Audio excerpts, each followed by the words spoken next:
আল্লাহ রাব্বুল আলামিন বলেন কিরামান কাতিবিন, সম্মানিত লেখকদ্বয় জানে তোমরা কি আমল করো। এই জানার মাধ্যমে তারা আমাদের কর্মের সাক্ষী। শুধু তাই না, তারা যে দেখে জানে বিষয়টা শুধু এমন নয়। ডান কাঁধের ফেরেশতা যিনি, তিনি আমাদের ভালো কর্মগুলো লিপিবদ্ধ করেন। বাম কাঁধের ফেরেশতা যিনি, তিনি আমাদের মন্দ কর্মগুলো লিপিবদ্ধ করেন। শুধু তাই নয়, আরো একজন ফেরেশতা আল্লাহ তাআলা আমাদের সাথে নিযুক্ত করে রাখছেন। আল্লাহ তাআলা বলেন মা ইয়ালফিযু মিন কাওলিন ইল্লা লাদাইহি রাকীবুন আতীদ। সদা তৎপর একজন ফেরেশতা আমাদের সাথে আছে। মা ইয়ালফিযু মিন কাওল, জবান দিয়ে যা আমরা নিক্ষেপ করি, অর্থাৎ যা বলি, বলার সাথে সাথে ওই ফেরেশতা আমাদের কথাগুলোকে রেকর্ড করে ফেলে, সংরক্ষণ করে ফেলে। সুবহানাল্লাহ। বিজ্ঞান কি বলে? বিজ্ঞানের কথা আমাদের কেমন জানি বিশ্বাস হয় বেশি, অথচ বিজ্ঞান যেটা এখনো প্রমাণ করতে ব্যস্ত, আল্লাহ তাআলা সেটা আমাদের অনেক আগেই জানায় দিয়েছেন। বিজ্ঞান বলে মানুষ যেই কথাগুলো উচ্চারণ করে, মানুষের উচ্চারিত কোনো কথা ধ্বংস হয়ে যায় না, সব বাতাসের মধ্যে আছে, সব বাতাসে আছে। আল্লাহ তাআলা তো এমন ক্ষমতাধর, তিনি যদি কিয়ামতের দিন বলেন যে আব্দুর রহিম দুনিয়াতে যত কথা বলছে বাতাস, সব কথাগুলা আলাদা করে আমার সামনে হাজির করো, বলেন তো এটা আল্লাহর জন্য কি কঠিন? অতি সহজ বিষয় আল্লাহ তাআলার জন্য। বিজ্ঞান বলতেছে কথাগুলো ধ্বংস হয়ে যায় না, সব বাতাসের মধ্যে আছে। এখান থেকে আপনাদের আত্মীয় যদি কারো থাকে, সেই 15,500 কিলোমিটার দূর আমেরিকা, কেউ যদি তার ভাই বন্ধু সন্তানের সাথে কথা বলতে চায়, আমেরিকাতে যদি ফোন দেয়, ফোন দেওয়ার কয়েক সেকেন্ডের মধ্যে বাংলাদেশ থেকে 15,000 কিলোমিটার দূরে তার কণ্ঠ, তার ভয়েস সেকেন্ডের ভিতরে ওই আমেরিকায় যিনি থাকেন তার মোবাইলের মধ্যে চলে যায়, ঠিক না? শুধু কথা বলা যায় তা না, এখানে যা হচ্ছে মোবাইলের মাধ্যমে তাকে দেখানো যায়। তার নাই, কিচ্ছু নাই, কেমনে যায়?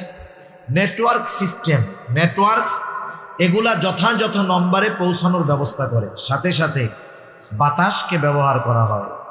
এই বাতাস আর নেটওয়ার্ক, এই প্রযুক্তির সংমিশ্রণ সেকেন্ডের ভিতরে আমার আপনার এই বাংলাদেশে বলা কথাটা, শব্দটা হুবহু টোনে, হুবহু উচ্চারণে সেকেন্ডের ভিতরে আমেরিকায় চলে যাচ্ছে। সুবহান। তার লাগে না, কিছু লাগে না। যে আল্লাহ তাআলা মানুষকে এমন প্রযুক্তি দিলেন, সে আল্লাহ তাআলার জন্য কথা সংরক্ষণ করা কঠিন নয়, বরং অতীব অতীব সহজ, ঠিক কিনা?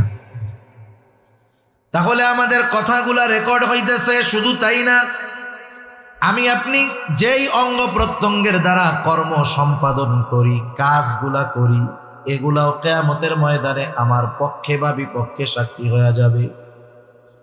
আল্লাহ তাআলা কোরআনুল কারীমের মধ্যে বলেন আল ইয়াউমা নাখতিমু আলা আফওয়াহিহিম ওয়া তুকাল্লিমুনা আইদিহিম ওয়া তাশহাদু আরজুলুহুম বিমা কানু ইয়াকসিবুন।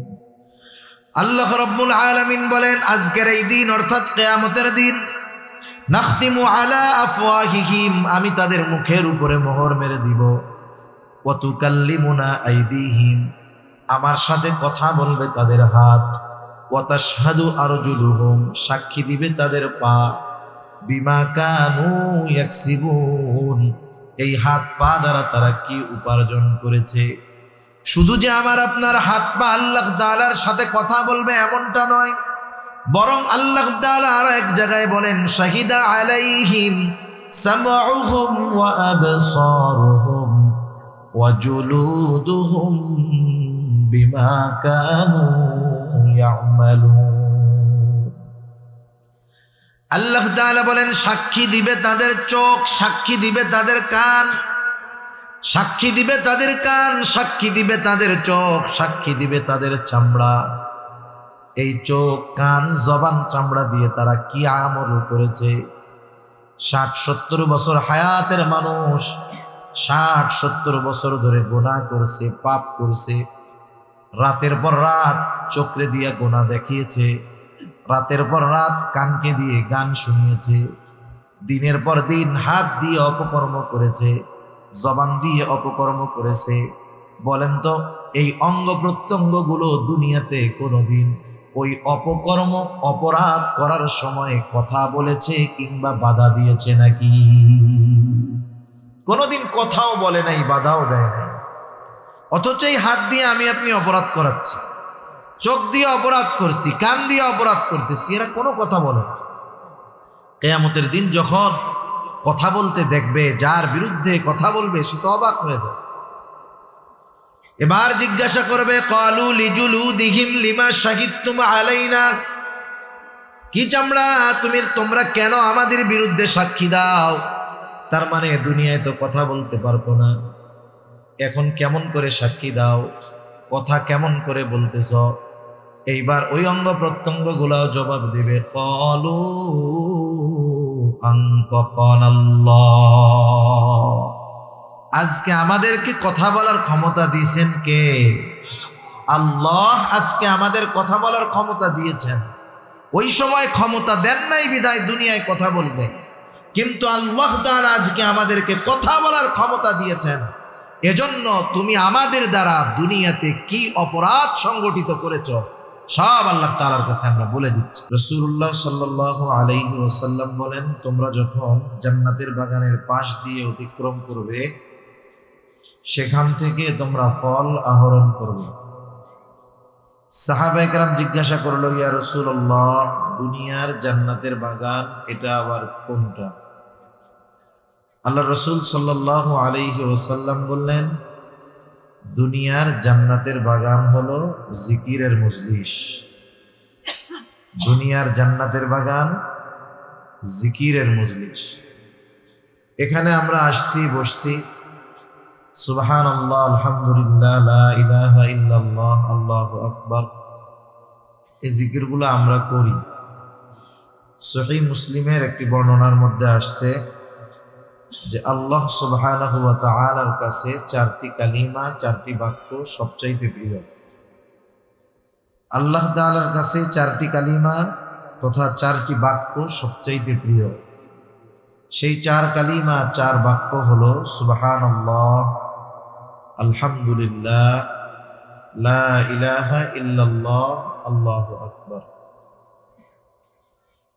এই 4 কালিমা আল্লাহ তাআলার প্রিয়। আমরাও যদি আমাদের প্রিয় বানাই তাহলে আমাদেরও লাভ। কারণ যেই জবান জিকির দ্বারা শিখত সেই জবান অনেক গুনার থেকে বাঁচতে পারে।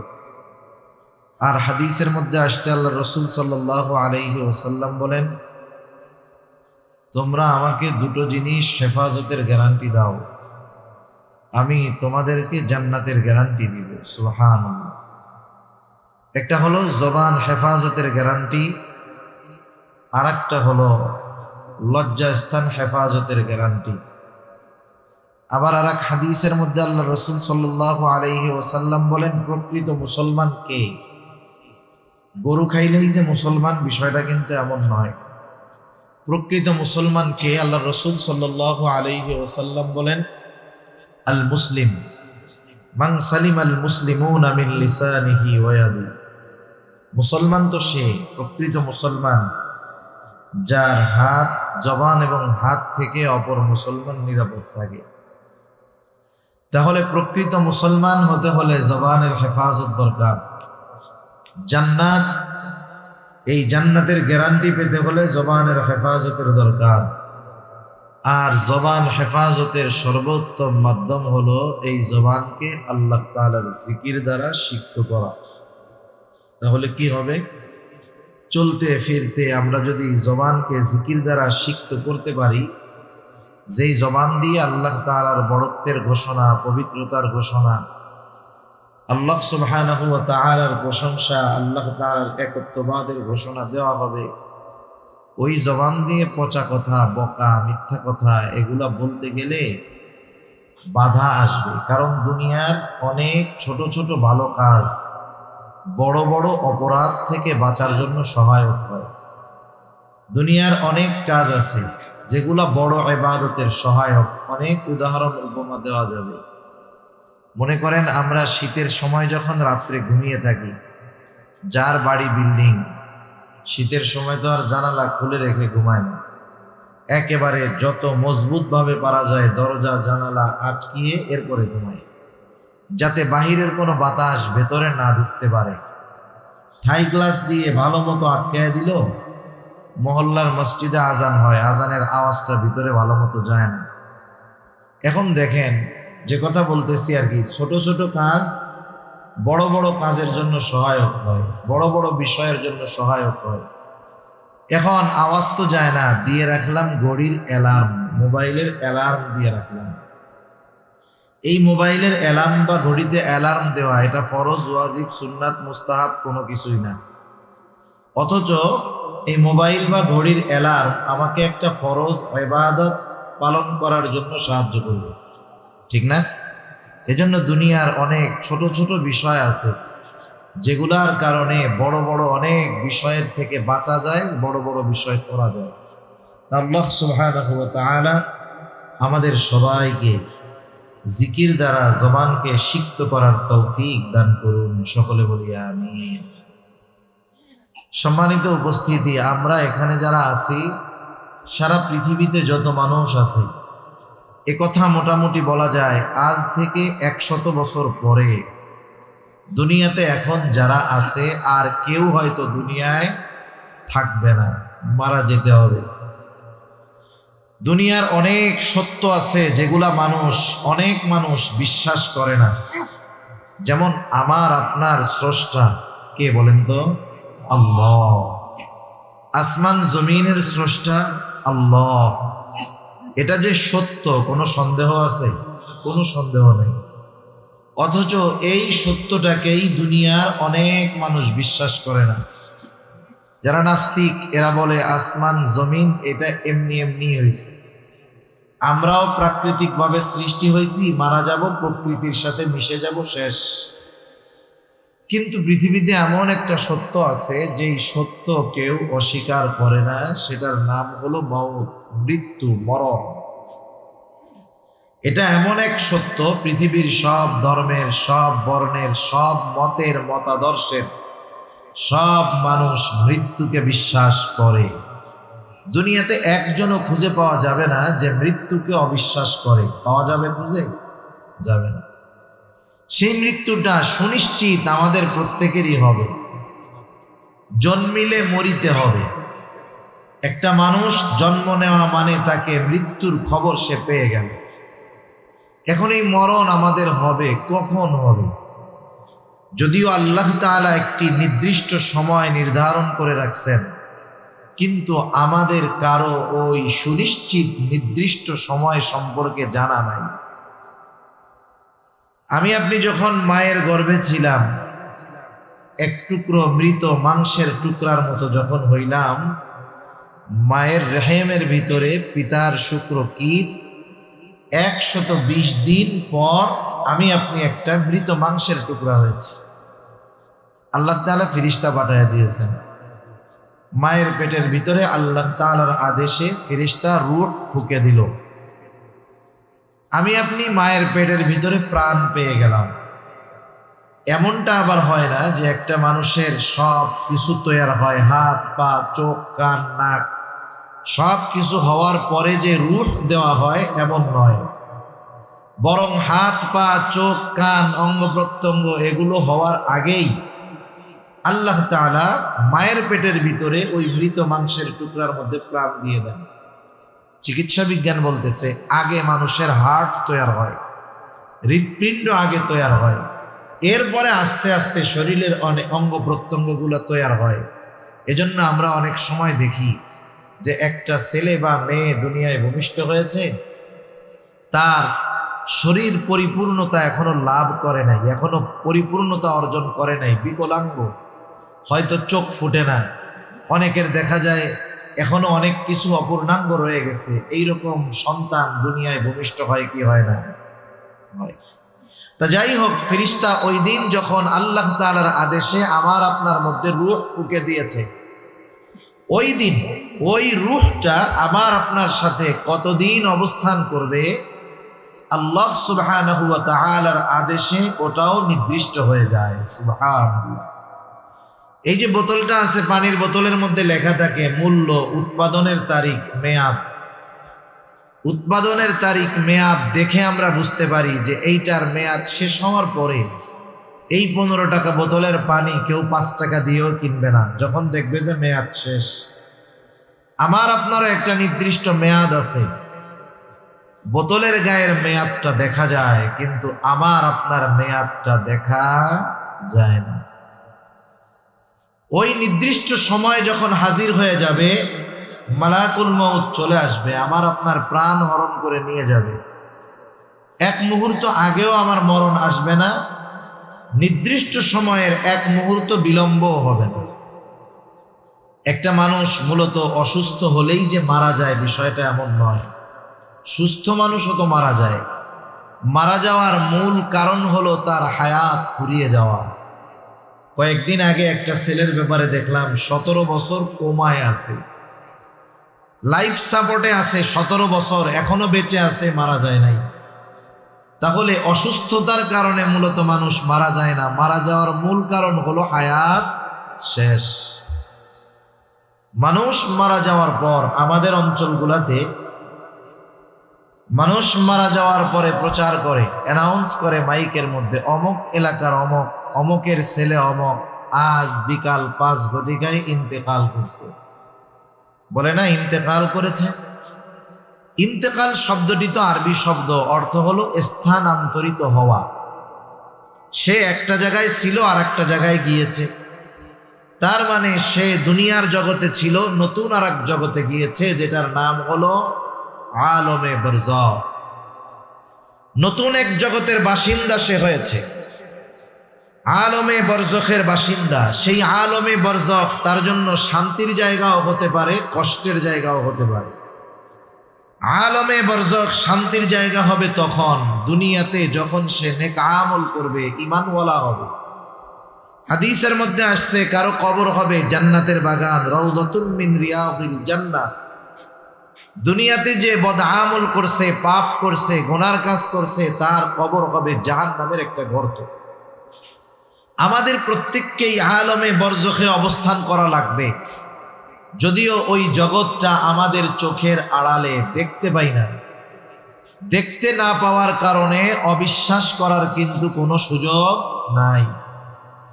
সেই আলমে বরজখে আমাদের অবস্থান করতে হবে দীর্ঘকাল, তবে অনন্তকাল নয়। আলমে বরজখে দীর্ঘকাল অবস্থান, একটা সময় শেষ তো হবে। আল্লাহ তাআলা কোরআনুল কারীমের মধ্যে বলেন, وَنُفِخَ فِي الصُّورِ فَصَعِقَ مَنْ فِي السَّمَاوَاتِ وَمَنْ فِي الْأَرْضِ إِلَّا مَنْ شَاءَ اللَّهُ ثُمَّ نُفِخَ فِيهِ أُخْرَى فَإِذَا هُمْ قِيَامٌ يَنْظُرُونَ। আল্লাহ রাব্বুল আলামিন জানিয়ে দেন, প্রথমবার সিংহায় ফুৎকার দেওয়া হবে। ফাসাইকা মান ফিস সামাওয়াতি ওয়া মান ফিল আরদি ইল্লা মান শাআল্লাহ। আল্লাহ তাআলা যা চান, যেগুলো চান সেগুলো ছাড়া আসমান জমিনের মাঝে যা কিছু আছে সব কিছু অজ্ঞান হয়ে যাবে। মুফাসসিরিনে কেরাম বলেন, সিংহায় ফুৎকার দেওয়ার পর প্রথমে অজ্ঞান হবে, এরপরে মৃত্যু ঘটবে। এই মানুষগুলা যারা প্রাণী ছিল সব শেষ। আল্লাহ তাআলার আদেশে ইসরাফিল আলাইহিস সালাম পুনরায় দ্বিতীয়বার আর একটা বার সিংহায় ফুৎকার দিবে। তবে এই দুই সিংহায় ফুৎকারের মধ্যে ব্যবধানের সময় কতটুকু? হযরত আবু হুরায়রা রাদিয়াল্লাহু তাআলা আনহু থেকে বর্ণিত, তিনি বলেন, দুই সিংহায় ফুৎকারের মাঝে ব্যবধান হলো 40 পর। প্রথমবার সিংহায় ফুৎকার দেওয়ার 40 পর দ্বিতীয়বার সিংহায় ফুৎকার দেওয়া হবে। জিজ্ঞাসা করা হলো 40 দিন, তিনি বলেন না। 40 সপ্তাহ না, 40 মাস না, 40 বছর না, তাহলে কত 40? মূলত প্রথমবার সিংহায় ফুৎকারের কত বছর পর, কত সময় পর দ্বিতীয়বার সিংহায় ফুৎকার দেওয়া হবে, এই হিসাব মূলত জানেন আল্লাহ রাব্বুল আলামিন। এই হিসাব জানা আছে আল্লাহ তাআলার কাছে নির্দিষ্ট সময়। দ্বিতীয়বার যখন সিংহায় ফুৎকার দেওয়া হবে, আল্লাহ তাআলা বলেন সুম্মা নুফিখা ফীহি উখরা ফাইদা হুম কিয়ামুন ইয়ানজুরুন। দ্বিতীয়বার সিংহায় ফুৎকার দেওয়ার পর যাকে যেখানে কবরস্থ করা হয়েছে, দাফন করা হয়েছে, প্রত্যেকের অবস্থান থেকে দাঁড়ায় যাবে, ডানে বামে তাকাতে থাকবে। আল্লাহ তাআলা আরো এক জায়গায় বলেন ওয়া নুফিখা ফিস-সূরি ফাইদা হুম মিনাল আজদাসি ইলা রাব্বিহিম ইয়ানসিলুন। প্রত্যেকের অবস্থান থেকে দাঁড়ায়া যাবে, শুধু তাই না, ইলা রাব্বিহিম ইয়ানসিলুন, তারা তাদের রবের দিকে ছুটতে থাকবে। ওই দিনটাই হলো সেই দিন একদল মানুষেরা বলবে ক্বালু ইয়া ওয়াইলানা মান বাআসানা মিন মারকাদিনা, হায় দুর্ভোগ আমাদেরকে আমাদের অবস্থান স্থল থেকে কারা জাগ্রত করলো, কে জাগ্রত করলো? আল্লাহ তাআলা জানায় দেন সেই দিন মুমিনরা অথবা ফেরেশতারা বলবে হাদা মা ওয়াদার রহমানু ওয়া সাদাকাল মুরসালুন। এটাই তো দয়াময়ের সেই প্রতিশ্রুত দিবস, যেই দিবসের ওয়াদা প্রতিশ্রুতি আল্লাহ তাআলা দিয়েছেন। ওয়া সাদাকাল মুরসালুন, এই দিবসের সত্যায়ন রাসূলগণ করেছেন। এটা হলো সেই দিবস, কিয়ামতের দিবস। এই দিবস ইয়াউমুল হাসর, সকলকে একত্রিতকরণ দিবস। ইয়াউমুল জাযা, মানুষের পূর্ণ প্রতিদান দেওয়ার দিবস। আল্লাহ রাব্বুল আলামিন বলেন ওয়া ইন্নামা তুওয়াফাউনা উজুরাকুম ইয়াউমাল কিয়ামাহ ফামান যুহজিহা আনিন নার ওয়া উদখিলাল জান্নাতা ফাকাদ ফাজ। আল্লাহ রাব্বুল আলামিন বলেন কিয়ামতের দিন প্রত্যেককে তার কর্মের পূর্ণ প্রতিদান দেওয়া হবে। যাকে আগুন থেকে বাঁচানো হবে, জান্নাতে প্রবেশ করানো হবে, আল্লাহ রাব্বুল আলামিন বলেন ফাকাদ ফাজ, সে হয়ে যাবে সফল। তাহলে যেহেতু আল্লাহ রাব্বুল আলামিন ওই দিন আমাদের কর্মের পূর্ণ প্রতিদান দিবেন, তাহলে এটা নিশ্চিত যে আল্লাহ তাআলা আমাদের প্রত্যেকের কর্ম সংরক্ষণের ব্যবস্থা করে রাখছে। আমাদের প্রত্যেকের কর্ম আল্লাহ তাআলা সংরক্ষণের ব্যবস্থা করেছেন। যে কোনো বিষয়ের জন্য এক নম্বরে সাক্ষীর দরকার হয়। যখন কোথাও কারো নামে মামলা দেওয়া হয়, তখন সাক্ষীর দরকার হয় কি হয় না? একে একে যখন একজন আর একজনের কাছে বিচার প্রার্থী হয়, তখন বলে না যে দেখেন এই ঘটছে, এই যে এরা দুইজন আমার সাক্ষী। অথবা বিচারক বলে তুমি যে এই ঘটনাটা বললা, এই ঘটনার সাক্ষী আছে।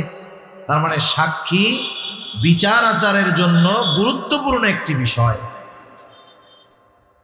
আমার আপনার কর্মের সবচাইতে বড় সাক্ষী হলেন আল্লাহ। আল্লাহ তাআলা সাক্ষী হিসাবে যথেষ্ট, আল্লাহর সাক্ষী যথেষ্ট। কাফা বিল্লাহি শাহিদা, আল্লাহ তাআলাই তো সাক্ষী হিসাবে যথেষ্ট।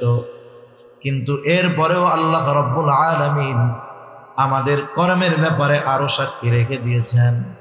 আল্লাহ সুবহানাহু ওয়া তাআলা কুরআনুল কারীমের মধ্যে জানায় দেন কিরামান কাতিবিনা ইয়ালামুনা মা তাফআলুন। আল্লাহ রাব্বুল আলামিন বলেন কিরামান কাতিবিন, সম্মানিত লেখকদ্বয় জানে তোমরা কি আমল করো। এই জানার মাধ্যমে তারা আমাদের কর্মের সাক্ষী। শুধু তাই না, তারা যে দেখে জানে বিষয়টা শুধু এমন নয়। ডান কাঁধের ফেরেশতা যিনি, তিনি আমাদের ভালো কর্মগুলো লিপিবদ্ধ করেন। বাম কাঁধের ফেরেশতা যিনি, তিনি আমাদের মন্দ কর্মগুলো লিপিবদ্ধ করেন। শুধু তাই নয়, আরো একজন ফেরেশতা আল্লাহ তাআলা আমাদের সাথে নিযুক্ত করে রাখছেন। আল্লাহ তাআলা বলেন, মা ইয়ালফিযু মিন কওলিন ইল্লা লাদাইহি রাকীবুন আতীদ। সদা তৎপর একজন ফেরেশতা আমাদের সাথে আছে। মা ইয়ালফিযু মিন কওল, জবান দিয়ে যা আমরা নিক্ষেপ করি, অর্থাৎ যা বলি, বলার সাথে সাথে ওই ফেরেশতা আমাদের কথাগুলোকে রেকর্ড করে ফেলে, সংরক্ষণ করে ফেলে। সুবহানাল্লাহ। বিজ্ঞান কি বলে? বিজ্ঞানের কথা আমাদের কেমন জানি বিশ্বাস হয় বেশি, অথচ বিজ্ঞান যেটা এখনো প্রমাণ করতে ব্যস্ত, আল্লাহ তাআলা সেটা আমাদের অনেক আগেই জানায় দিয়েছে। বিজ্ঞান বলে মানুষ যেই কথাগুলো উচ্চারণ করে, মানুষের উচ্চারিত কোনো কথা ধ্বংস হয়ে যায় না, সব বাতাসের মধ্যে আছে, সব বাতাসে আছে। আল্লাহ তাআলা তো এমন ক্ষমতাধর, তিনি যদি কিয়ামতের দিন বলেন যে আব্দুর রহিম দুনিয়াতে যত কথা বলছে বাতাস, সব কথাগুলা আলাদা করে আমার সামনে হাজির করো, বলেন তো এটা আল্লাহর জন্য কি কঠিন? অতি সহজ বিষয় আল্লাহ তাআলার জন্য। বিজ্ঞান বলতেছে কথাগুলো ধ্বংস হয়ে যায় না, সব বাতাসের মধ্যে আছে।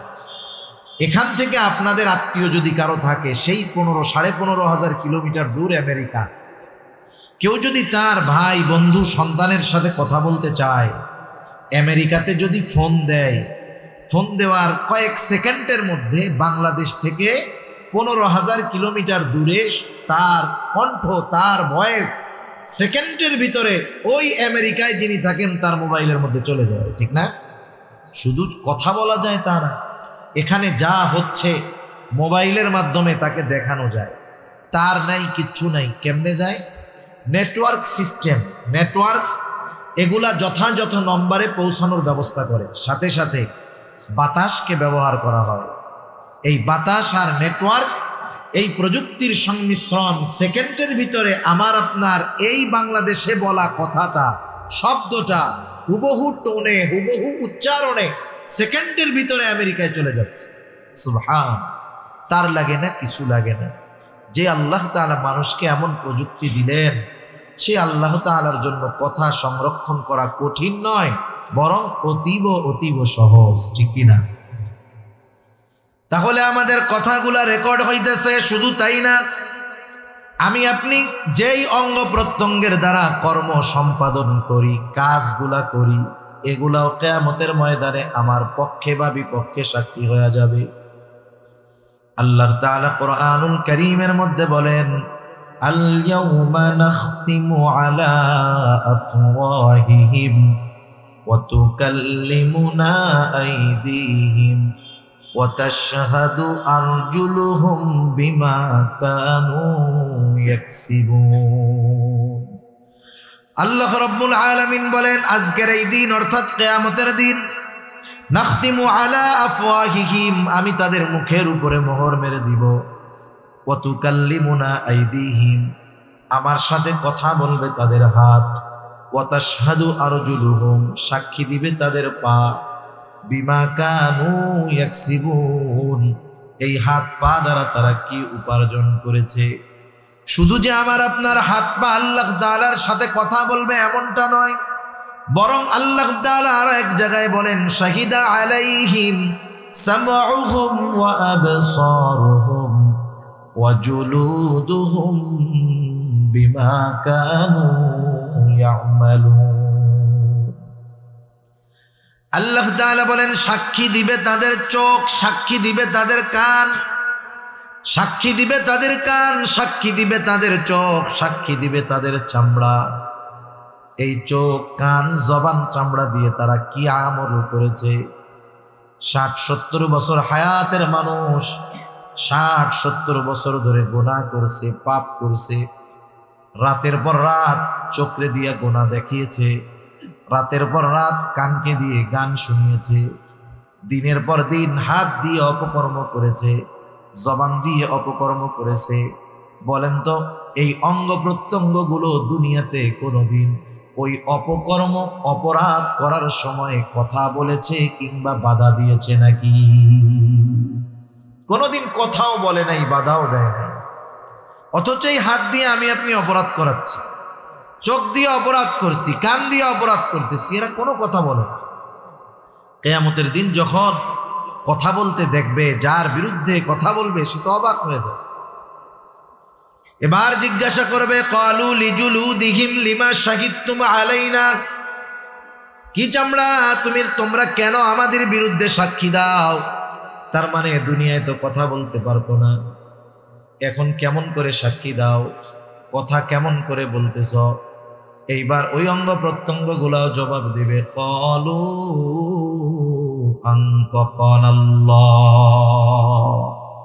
আজকে আমাদেরকে কথা বলার ক্ষমতা দিয়েছেন কে? আল্লাহ আজকে আমাদের কথা বলার ক্ষমতা দিয়েছেন।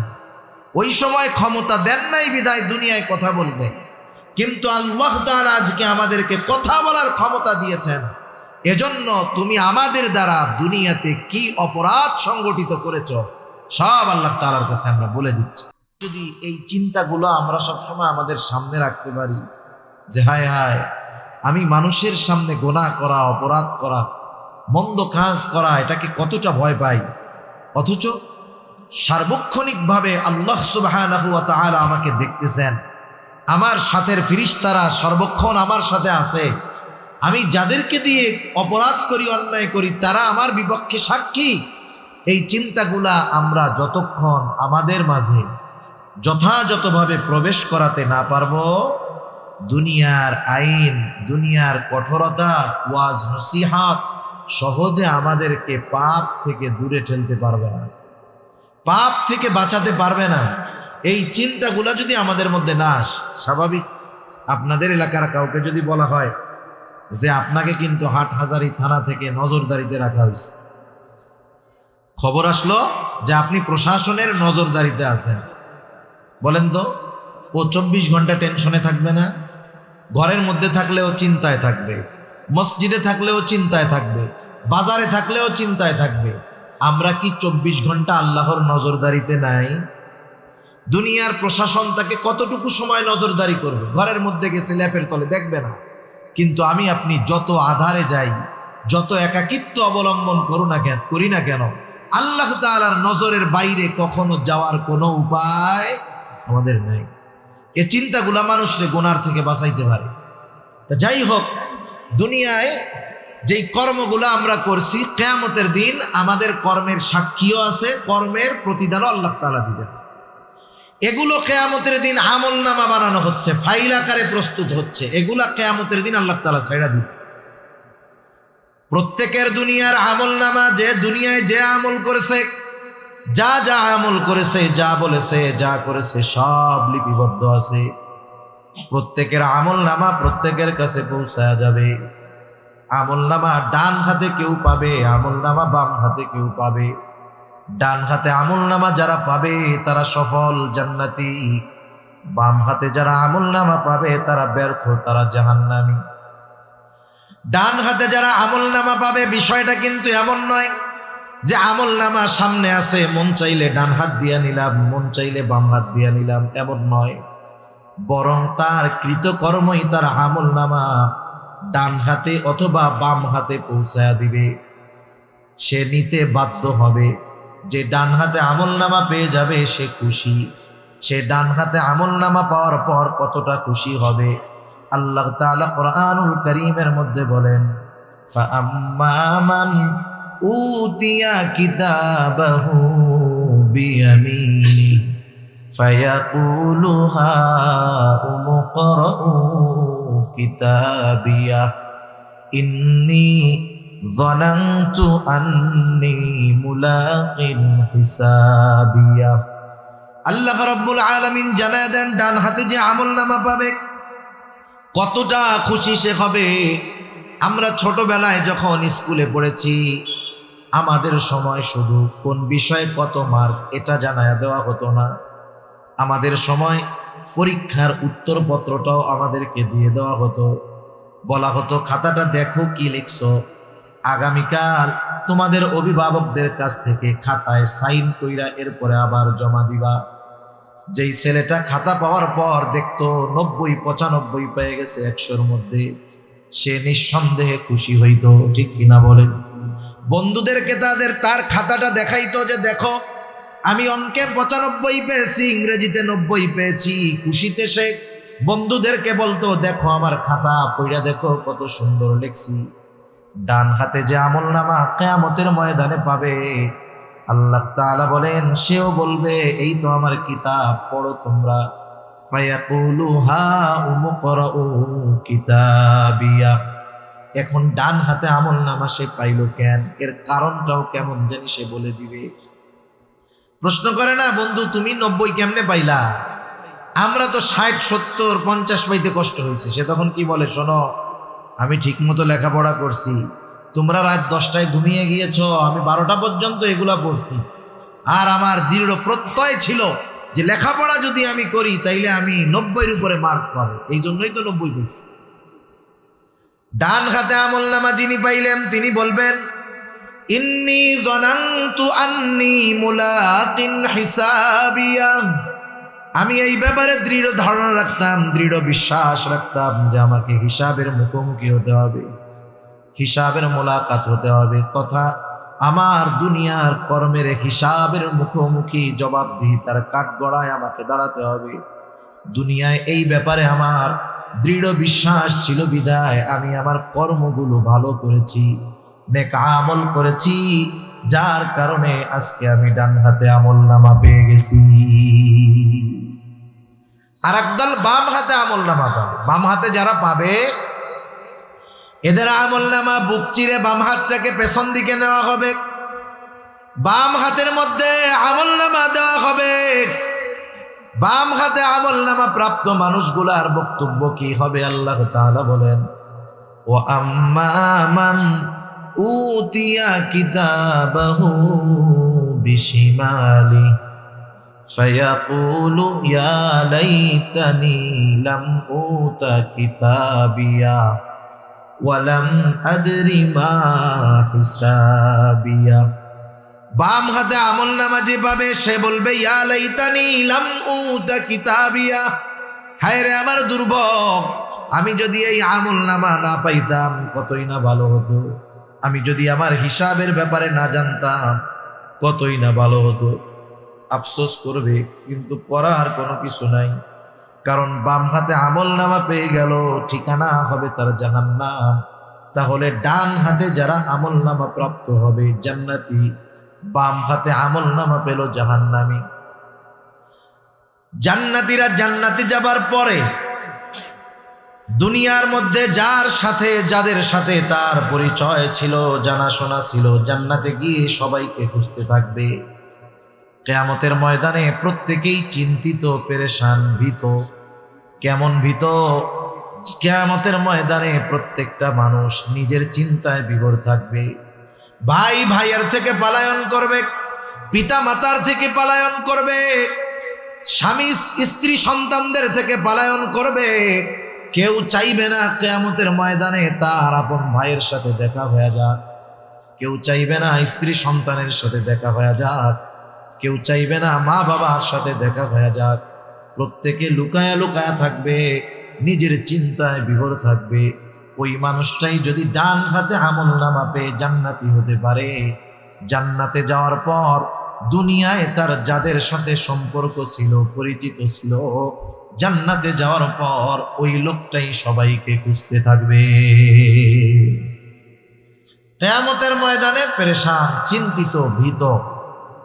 জান্নাতে যাওয়ার পরে আর চিন্তা নাই, কারণ সেখানে শুধু সালাম সালাম, শান্তি আর শান্তি।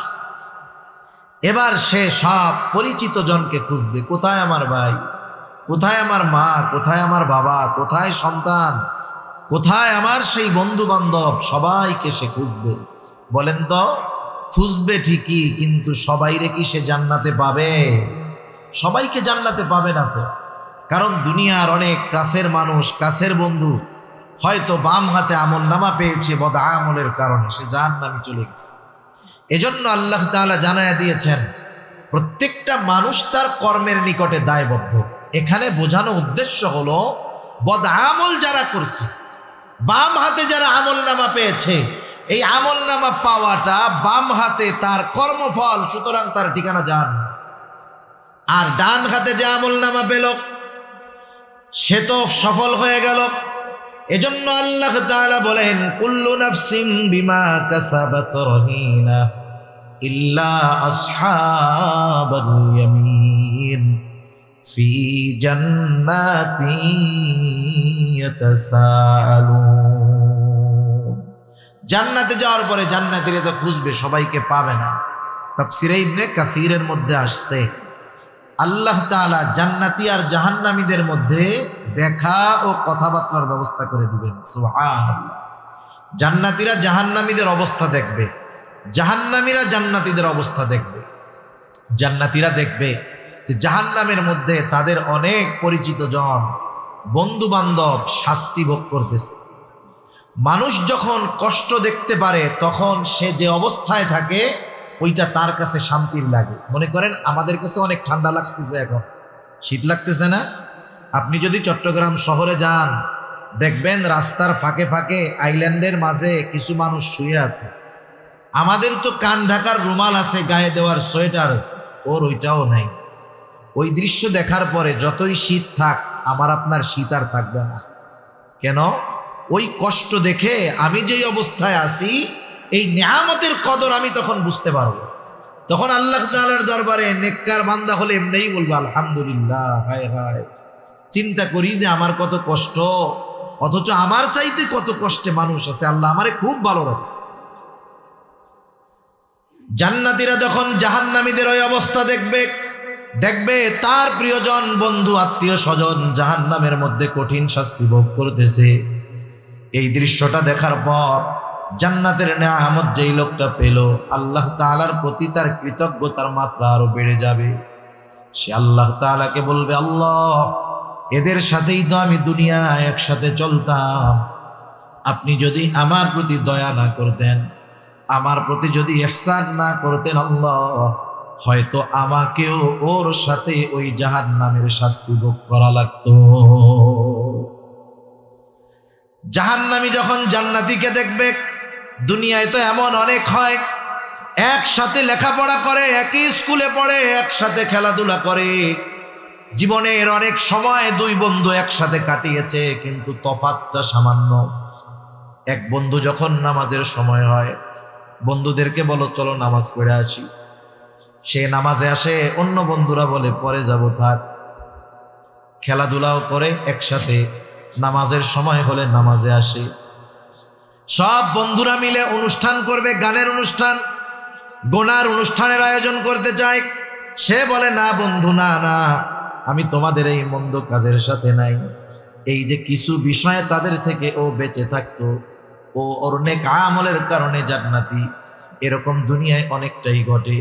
ওই জাহান্নামীরা যখন দেখবে তাদের বন্ধুরা জান্নাতি, আফসোস করবে আর বলবে, আহারে আমি যদি সর্বক্ষণ ওর সাথে চলতাম, ওর কথা মানতাম, তাহলে আমিও ওর সাথে জান্নাতের নিয়ামত ভোগ করতে পারতাম। আফসোস, আফসোস মানুষের কষ্ট বাড়িয়ে দেয়। আফসোস মানুষের কষ্ট বাড়ায় দেয়। যেমন মনে করেন যদি কেউ নদীতে মাছ ধরে থাকেন, বুঝবেন সকাল থেকে দুপুর পর্যন্ত মাছ ধরার চেষ্টা করতেছে। আমাদের অঞ্চলগুলায় বিল আছে, তো ফাঁকা জায়গা, পানি হয়, অনেক বড় বড় মাছ পাওয়া যায়, মানুষে মাছ মারতে যায়। মনে করেন সকাল থেকে দুপুর পর্যন্ত সে পরিশ্রম কইরা একটা মাছও পায় নাই। কষ্ট হয়েছে না? তার কষ্ট হয়েছে। এই দুপুরবেলা হঠাৎ করে বড় একটা মাছ তার হাতের মধ্যে বাঁধছে, কোলের মধ্যে ধরছে, 20 কেজি মাছ। মনে করেন 20 কেজি ওজনের একটা মাছ। বলেন তো এত বড় মাছটা যখন হাতে আসলো, এই যে 6 ঘন্টা যে কষ্ট হয়েছিল, কষ্টের কথা মনে আছে? আনন্দে আছে না? এখন এই মাছটা নিয়ে যখন হাঁটা শুরু করেছে, উপরে উঠবে, মাছটা একটা ঝাঁকি দিয়া ওর হাত থেকে ছুটে আবার গভীর পানিতে চলে গেল। এখন কি হবে বলেন তো? আফসোস। কি হবে? 6 ঘন্টা মাছ পায় নাই, ওর যে কষ্ট হয়েছে তার চাইতে এই মাছটা ধরার পরে যখন ছুটে গেল, ওই যে বলল আহ, এই আফসোস তার আরো বেশি কষ্টের কারণ হবে, ঠিক কিনা বলেন? সে যদি যুবক থাকে, বৃদ্ধকালে তার নাতিদের কাছে বলবে যে জানো তোমরা কি করো, আমরা পড়ালেখাও করছি, মাছও মারছি, এই বিশাল এক মাছ পাইছিলাম নাতি একবার, আহ আরে ধরে রাখতে পারলাম না, একটা ঝাঁটি দিয়ে হাতের থেকে পড়ে গেছে। ৬০-৭০ বছর পরেও ওই আফসোসের কথা তার মনে আছে। আফসোস মানুষের কষ্টের কারণ হয়। জাহান্নামীরা যখন দেখবে জান্নাতে তার বন্ধু নেয়ামত ভোগ করে, তার কষ্টের অনুভবটা আরো বেড়ে যাবে। এখন প্রশ্ন হতে পারে কষ্টের অনুভবটা বাড়ে কেমনে? একটা মেসাল দিলে বুঝতে সহজ হবে। মনে করেন বকা দেওয়া এটা খারাপ কাজ, মানুষ মানুষকে বকা দেয়, এটা মন্দ কাজ। একজন অপরিচিত ব্যক্তি যাকে আমরা চিনি না জানি না, ওই অপরিচিত কোনো ব্যক্তিও যদি আমাদের কাউকে গালি দেয়, খারাপ লাগবে কি লাগবে না? লাগবে। ওই অপরিচিত লোকটা যেই বকাটা দিয়েছে, ওই বকা যদি একজন পরিচিত মানুষ দেয়, কষ্ট একটু বেশি লাগবে নাকি আগের চাইতে কম লাগবে? অবশ্যই বেশি লাগবে। ওই বকাটা যদি আপনার আমার ভাই দেয়, একই বকা, কষ্ট বেশি লাগবে। যদি সন্তান দেয়, ওই বকাটা মনে হবে বিষাক্ত তীর হয়ে আমার আপনার কলিজার মধ্যে আঘাত করতেছে। শব্দ কিন্তু এক, ব্যক্তি পরিবর্তনের কারণে একই কথায় কষ্টের মাত্রাটা বেড়ে যায়। জাহান্নামীরা আফসোসের কারণে কষ্ট বেড়ে যাবে। জান্নাতীদের আলোচনা তারা জানতে চায় কেন তাদের বন্ধুরা জাহান্নামে গেল, পরস্পর আলোচনা করবে। তাফসিরে ইবনে কাসিরের মধ্যে আল্লাহ তাআলা এসেছে, আল্লাহ রাব্বুল আলামিন জান্নাতি আর জাহান্নামীদের মধ্যে কথাবার্তার ব্যবস্থা করে দিবে। আল্লাহ তাআলা সেই কথাগুলাই এখানে বলেন, ফি জান্নাতি ইয়াতাসাআলুনা আনিল মুজরিমিনা মা সালাকাকুম ফি সাকার। জান্নাতীরা মুজরিমদেরকে, পাপীদেরকে তথা জাহান্নামীদেরকে জিজ্ঞাসা করবে, কোন জিনিসে বা কোন কারণে তোমরা এই জাহান্নামে আসলা, কোন জিনিস তোমাদেরকে এই জাহান্নামে আনলো? জাহান্নামীরা তাদের জাহান্নামে আসার, জাহান্নামে যাওয়ার 4টি কারণ উল্লেখ করবে। কয়টি কারণ? 4টি কারণ। বিষয় হলো, যেহেতু জাহান্নামীরা যেই 4টি কারণের কথা এই সূরার আলোকে আল্লাহ তাআলা আমাদের জানায়া দিলেন, আমাদের করণীয় হলো ওই কারণগুলো যদি আমাদের কারো মধ্যে থাকে, ওগুলো নিজেদের থেকে বের করে ফেলা। কারণ ওই কারণে জাহান্নামে যাওয়া লাগতে পারে। জাহান্নামীরা এবার বলবে, ক্বালু লাম নাকু মিনাল মুসাল্লিন। 1 নাম্বার কারণ, আমরা মুসল্লি ছিলাম না, মুসল্লি ছিলাম না। মুসল্লি কাকে বলে? সপ্তাহে একদিন মসজিদে গেলে সে মুসল্লি নাকি? আরে প্রকৃত মুসল্লি যে, সে তো আল্লাহ তাআলার আরশের ছায়ায় স্থান পাবে। রাসূল আকরাম সাল্লাল্লাহু আলাইহি ওয়াসাল্লাম জানিয়ে দেন, কিয়ামতের দিন সূর্যটা একেবারে নিকটে হয়ে যাবে, কোথাও কোনো ছায়া থাকবে না আরশের ছায়া ছাড়া। নবীজি বলেন, সেই দিন ওই আরশের ছায়ায় 7 শ্রেণীর মানুষ স্থান পাবে। এর মধ্যে 1 শ্রেণীর মানুষ হলো রাজুলুন কলবুহু মুআল্লাকুন বিল মসজিদ। ওই ব্যক্তি যার অন্তর সর্বদা মসজিদের সাথে থাকতো। একটু বলেন তো, যার অন্তর সর্বদা মসজিদের সাথে, ওই লোকটা নামাজের সময় হলে নামাজ ছাড়তে পারে? দুনিয়ার শত ব্যস্ততা থাক, সে সব ব্যস্ততাকে উপেক্ষা করে আগে নামাজে হাজির হবে, ঠিক কিনা বলে? আমাদের মানুষদের অনেক ভুল ধারণা আছে। আপনারা তো আলেমদের সংস্পর্শে থাকেন, অনেক কিছু বুঝেন, জানেন। দুনিয়ার মানুষেরা মনে করে যে আল্লাহ তাআলার আদেশ নিষেধগুলা মান্য করলে শুধু মনে হয় পরকালীন লাভ, জান্নাত পাওয়া যাবে, জাহান্নাম থেকে বাঁচা যাবে। আসলে বিষয়টা এমন নয়। কোনো ব্যক্তি যদি আল্লাহ তাআলার আদেশ নিষেধ, শরীয়তের বিধিবিধান দুনিয়াতে পরিপূর্ণভাবে মানতে পারে, তাহলে দুনিয়ারও লাভ আছে, আখিরাতেরও লাভ আছে। যেমন আমাদের সমাজের অধিকাংশ মানুষ কিন্তু মুসল্লি নয়, বেনামাজি। যেই মসজিদটা 5 তালা, জুমার দিন মসজিদ ভরে, রাস্তায়ও জায়গা থাকে না ঢাকা শহরে, ওই মসজিদটাতেই ওই দিন আসরের নামাজে নিচের তালা 2 কাতারও ভরে না। এরকম অবস্থাই আমাদের ঢাকাতে এই অবস্থা। এরপরেও যত মানুষ নামাজ পড়ে জুমার দিন, সমীকরণ হলো, হিসাব হলো, বাংলাদেশের যত মুসলমান আছে সমগ্র মুসলমানের 50% মানুষ হয়তো জুমার নামাজে হাজিরা হয়, আর বাকি 50% মানুষ 5 ওয়াক্ত নামাজ বহুদূর, জুমার নামাজও পড়ে না। তাহলে চিন্তা করে দেখেন অবস্থাটা কি। আর 5 ওয়াক্ত নামাজের সংখ্যা তাইলে কত পাওয়া যাবে? যে মুসলমান আছে শতকরা সারা বাংলাদেশ যদি জরিপ করা হয়, সর্বোচ্চ 5-6%, সর্বোচ্চ 10% 5 ওয়াক্ত নামাজি পাওয়া যেতে পারে, তাও এটা কঠিন ব্যাপার, মাত্র 10%। তাহলে বাকি 90% মানুষ নামাজ পড়ে না। মানুষ নামাজ না পড়ার যেই কারণগুলো আমাদের সামনে আসে, এর মধ্যে অন্যতম একটি কারণ হলো রিজিক উপার্জন করা। দোকানদার নামাজ পড়ে না, খোঁজ নিয়ে দেখেন কেন? দোকানদার দোকানদারি করে রিজিক উপার্জনের জন্য। সে এই ব্যস্ততায় নামাজ পড়ে না, সিএনজিওয়ালা নামাজ পড়ে না, রিক্সাওয়ালা নামাজ পড়ে না, দিন মজুর কুলি নামাজ পড়ে না। তাহলে বিষয়টা হলো দুনিয়ার বড় একটা অংশ নামাজ না পড়ার কারণ রিজিক উপার্জন করা, ঠিক না? এটাই তো নাকি? হ্যাঁ। তাহলে একটু বলেন তো, রিজিকের মালিক কে? বড় বড় মার্কেটগুলায় দেখবেন মসজিদ আছে, নামাজ পড়ে 50-60 জন, অথচ দোকানই আছে 1000। প্রত্যেকটা দোকানে 2-3 জন করে কর্মচারী আছে। 3-4 হাজার কর্মচারী একটা মার্কেটে, নামাজ পড়ে 50-60 জন। শতকরা হিসাব দেন, 1%-2% হবে না। তাহলে রিজিক উপার্জন করতে গিয়ে অধিকাংশ মানুষ নামাজ পড়ে না, অথচ ওই রিজিকের মালিক আল্লাহ। রিজিকের মালিক যিনি, তিনি যেই পদ্ধতি বলে দেন রিজিক পাওয়ার জন্য, সেই পদ্ধতি বাদ দিয়ে যদি দুনিয়ার মানুষ অন্য পন্থায় পরিশ্রমের মাধ্যমে, বুদ্ধির মাধ্যমে, মেধার মাধ্যমে রিজিক উপার্জন করতে চায়, রিজিকের মালিকের পদ্ধতি বাদ দিয়ে বলেন তো রিজিক উপার্জন করা সম্ভব? রিজিক উপার্জনের চেষ্টা করে যাবে, কিন্তু উপার্জন করতে পারবে না। রিজিকের মালিকের ফর্মুলা কি? আল্লাহ রাব্বুল আলামিন বলেন, ওয়া'মুর আহলাকা বিস-সালাতি ওয়াসতাবির আলাইহা লা নাসআলুকা রিজকা।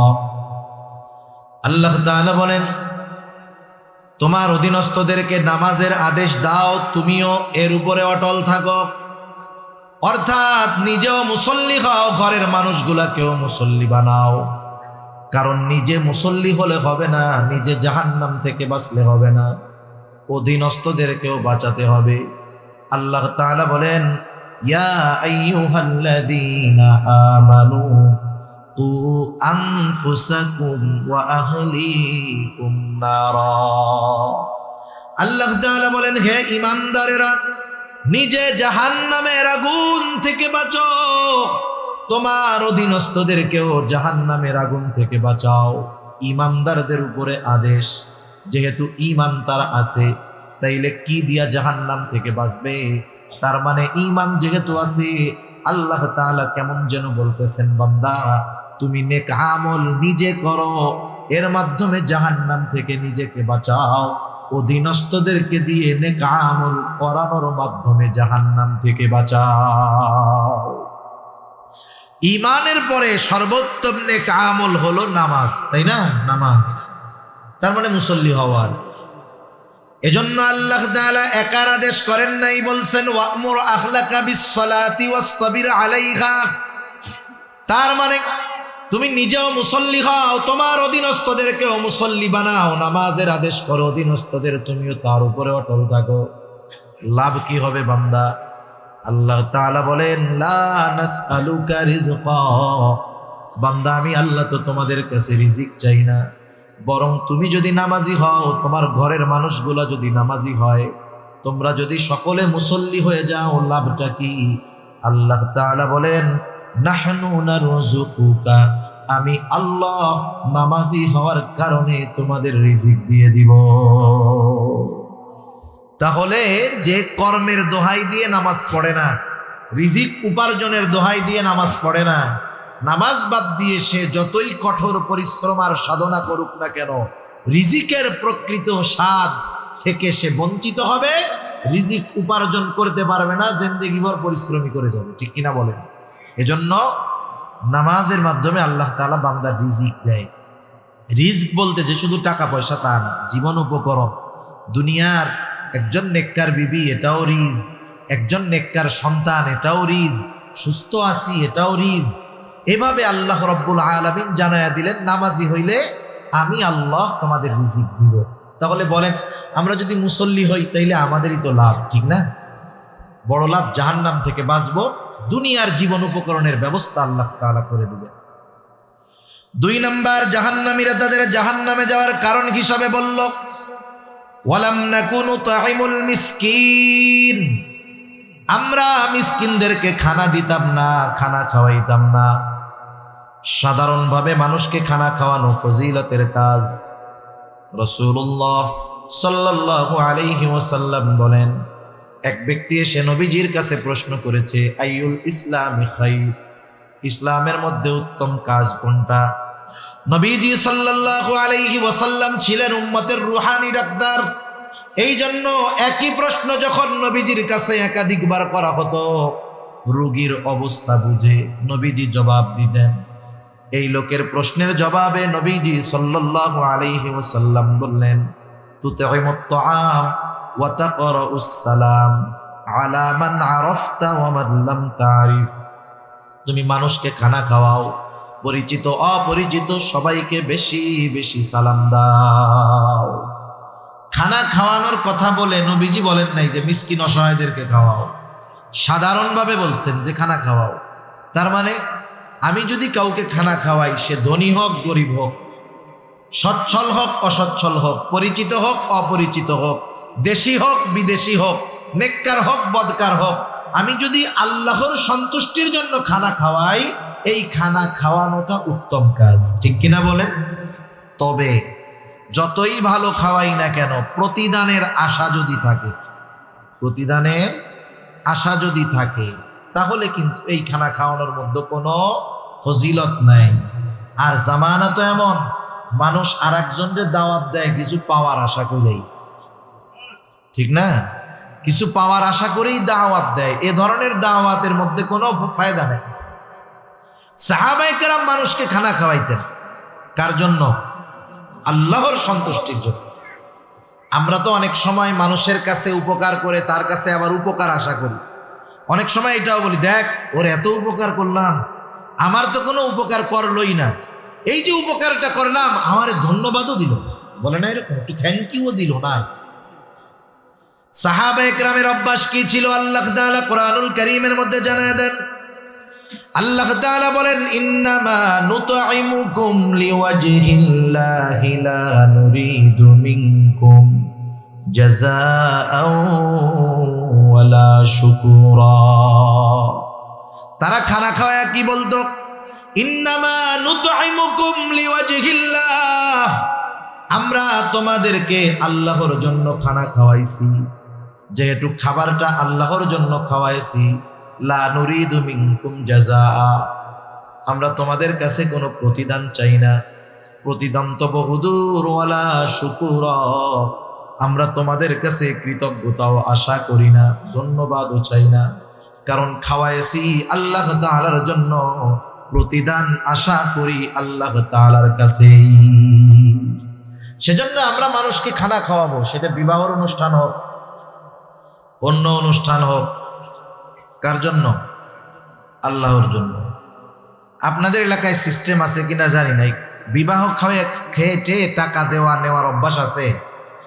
এগুলো আছে এদিকে? একটু বলেন না। আছে? এটা খুব বদ অভ্যাস, এটা খুব বদ অভ্যাস। আপনারা দাওয়াত দিয়ে খাওয়াবেন, এটা ভালো বিষয়, খাওয়ান, লিখে দিবেন নো গিফট গ্রান্টেড। আর এখনের মানুষও চালাক আছে অনেক, এক পরিবারে একটা বিবাহের কার্ড দেয়, আগে এক কার্ডে পরিবারের 6 জন লোক গিয়া দাওয়াতে শামিল হইত। এখন চালাক হয়ে গেছে, কি করে জানেন? অনেক জায়গায় কার্ডে লিখে দেয় যে অনলি ফর 1 পারসন, মানে কমিউনিটি সেন্টারে এক কার্ড দিয়ে একজন ঢুকতে পারবে। কথা বুঝতে পারছেন? আগে এক কার্ড দিয়ে ফ্যামিলির সবাই যাইতো, বুঝেন নাই? এক কার্ড দিয়ে এখন একজনের বেশি ঢুকতে পারে না। অনেক জায়গায় এই পদ্ধতি করে। বোঝা যায় যে তারা মানুষকে যে দাওয়াত দিয়েছে, এই দাওয়াতের মধ্যে আন্তরিকতা নাই, বরং চতুরতা আছে এখানে, ঠিক কিনা? সেজন্য আমরা খানা খাওয়াবো আল্লাহ তাআলার জন্য, প্রতিদান কারো কাছে আশা করব না। আর যদি সে মিসকিন অসহায় হয়, তাহলে তো খানা খাওয়ানো এটা আরো বেশি ফজিলতের কাজ। কারণ মিসকিনদের খানা খাওয়ানো এটা মুমিনের কাজ, আর মিসকিনদেরকে খানা না খাওয়ানো এটা কাফেরদের কাজ। রব্বুল আলামিন সূরাতুল মাউনের মধ্যে কাফেরদের 3টি বদঅভ্যাসের কথা আল্লাহ তাআলা বর্ণনা করেন। এর মধ্যে একটা হলো ওয়ালা ইয়াহুদ্দু আলা তুআমিল মিসকিন, যে তারা মিসকিনদেরকে খানা দেয় না। তার মানে মিসকিনদের খানা না দেওয়া এটা কাফেরদের স্বভাব, মিসকিনদের খাবার দেওয়া এটা মুমিনের কর্ম। মিসকিনদের খানা যারা না দেয়, আল্লাহ তাআলা তাদের রিজিক সংকীর্ণ করে দেয়। মিসকিনদের খানা দিলে আল্লাহ তাআলা রিজিক প্রশস্ত করে দেয়। শুধু তাই না, মিসকিন যদি আমার প্রতিবেশী হয়, তাহলে ওই মিসকিনকে খানা খাওয়ানো এটা শুধু ভালো কর্ম বা নেক আমল হিসাবেই সাব্যস্ত হয় তা নয়, বরং আমার প্রতিবেশী যদি অভাবে থাকে, মিসকিন হয়, তাকে খানা খাওয়ানো হয়ে যায় ঈমান সম্পৃক্ত বিষয়। কেন? হাদিসের মধ্যে আসছে রাসূল আকরাম সাল্লাল্লাহু আলাইহি ওয়াসাল্লাম বলেন, ওই ব্যক্তি মুমিন নয় যে পেট পুরে আহার করে কিন্তু তার প্রতিবেশী অভুক্ত থাকে। আমি আপনি পেট ভরে খাইলাম, আমার প্রতিবেশী অভুক্ত থাকলো, নবীজি বলেন এরকমটা যে করে সে মুমিন নয়। তাহলে এখানে প্রতিবেশী যদি মিসকিন হয়, অভুক্ত থাকে, আমার যদি সামর্থ্য থাকে, তাকে খানা খাওয়ানো শুধু ভালো কাজ যে তা নয়, বরং এটা ঈমানের সাথে সম্পৃক্ত একটা বিষয়। এজন্য আমরা খেয়াল রাখবো, আমাদের প্রতিবেশী যদি অসচ্ছল থাকে, গরিব থাকে, অভাবী থাকে, তাদেরকে সহযোগিতা করব। সাথে সাথে এই যে শীতের সময় যদি কারো বস্ত্রের সংকট থাকে, কষ্টে থাকে, আমি কিছু পয়সা খরচ করে তাকে একটা কম্বল কিনে দিলাম, তার গায়ে দেওয়ার জন্য, শীত নিবারণের জন্য একটা পোশাক কিনে দিলাম, এটা বড় ফজিলতের কাজ। আল্লাহ তাআলা আমাদের এই ভালো কাজগুলো করার তৌফিক দান করুন, সবাই বলি আমিন। তাহলে জাহান্নামীরা জাহান্নামে যাওয়ার দ্বিতীয় কারণ বলল, ওয়ালাম নাকুনু তুইমুল মিসকিন, আমরা মিসকিনদেরকে খানা দিতাম না, মুসল্লি ছিলাম না, মিসকিনদের খানা দিতাম না। 3 নাম্বার কারণ, ওয়া কুন্না নাখুদু মা'আল খাইদিন, অনর্থক মজলিসের মধ্যে, যারা অনর্থক মজলিসের মধ্যে থাকতো তাদের সাথে আমরা গিয়ে সময় ব্যয় করতাম। আমাদের অনেক অঞ্চলগুলোর মধ্যে আছে, ঢাকা শহর সহ অনেক অঞ্চলে এরকম হয়, চায়ের দোকানগুলোর মধ্যে একটা আড্ডা থাকে, আখড়া থাকে, মানুষ ওখানে বসে বসে গল্প করে সময় কাটিয়ে দেয়, সময়ের পর সময়। আমাদের অঞ্চলের, গ্রাম অঞ্চলে বিশেষ করে অনেক মুরব্বী আছেন, শীতের সময় জোহরের নামাজের পরে খানা দানা খেয়ে ওনারা বাজারে যান, আর গভীর রাতে ওনারা বাজার থেকে ফিরেন। জিজ্ঞাসা যদি করা হয় এত সময় বাজারে কি করছেন, কি বলবে? যে সময় কাটে না তো, সময় কাটাই দিচ্ছে। চার দোকানে বসে, অনেক জায়গায় তো টেলিভিশনও থাকে চায়ের দোকানে, চায়ের দোকানগুলোয় টেলিভিশন না থাকলে তাদের ব্যবসা ভালো হয় না, তারা ওইটারে ব্যবসার মাধ্যম বানায় নিয়েছে। এখন চায়ের দোকানে বসে টেলিভিশন দেখে, পত্রিকা পড়ে, গল্প গুজব করে। সময়ের অভাব, সময়ের অভাব নাই, সময় কাটানোর টাইম পাই না।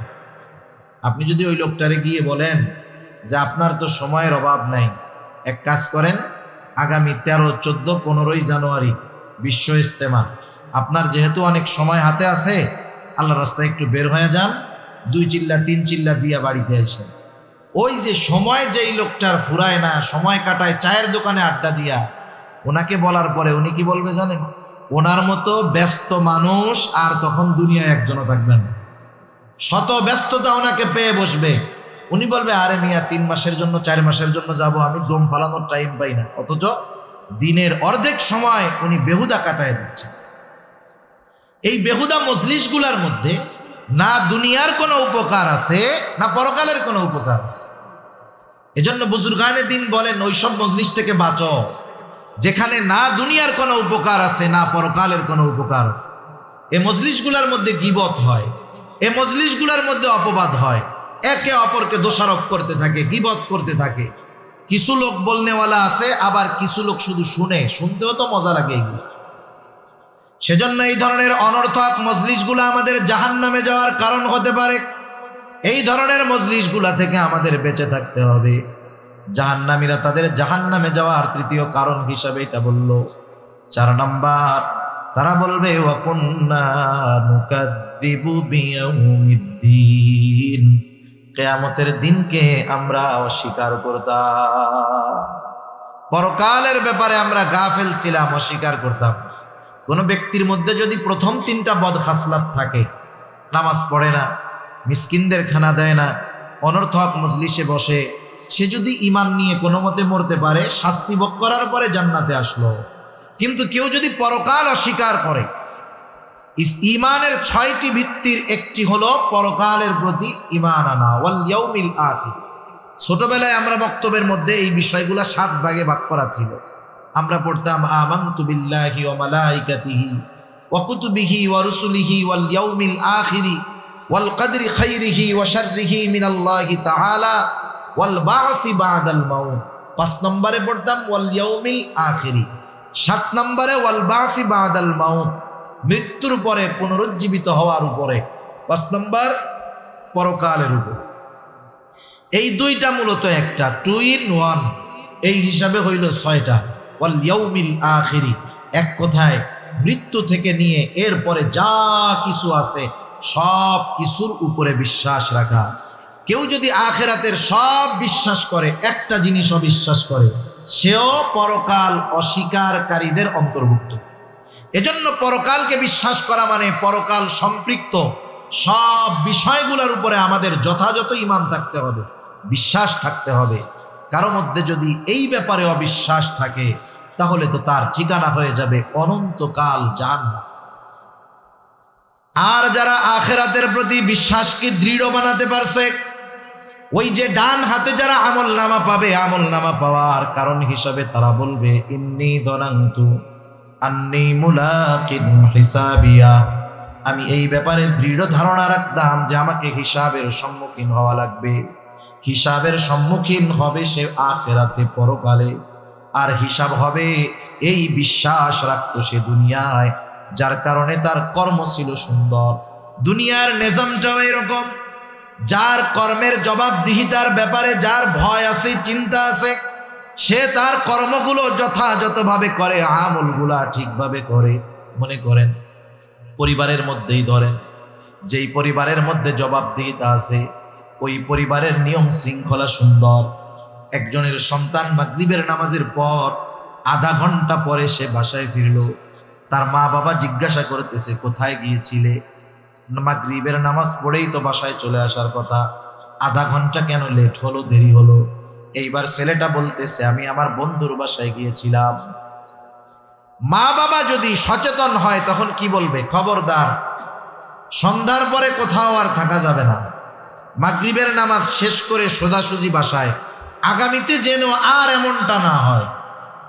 এই যে সে যে কাজটা করলো, এই কাজের ব্যাপারে তার জবাবদিহিতা করতে হলো। বলেন তো, ভবিষ্যতে এই ধরনের কাজ করার ব্যাপারে সে অবশ্যই চিন্তা ভাবনার মধ্যে থাকবে, চিন্তা করবে এ ধরনের কাজ বাজ দরকার নেই। কেন?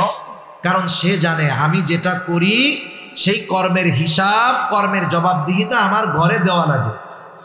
কিন্তু যেই ছেলে মাগরিবের 1 ঘন্টা পরে বাসায় ফিরলো, মা বাবা জিজ্ঞাসা করলো কোথায় গেছে? বন্ধুর বাসায়। কিচ্ছু বললো না মা বাবা।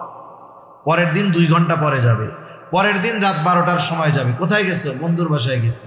পরের দিন সকালবেলায় যাবে, কোথায় গেছো? বন্ধুর বাসায় গেছি।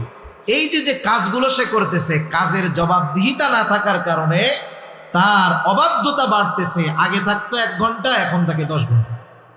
কেন? জবাবদিহিতা নাই বিধায় যা মন চায় সে তাই করে।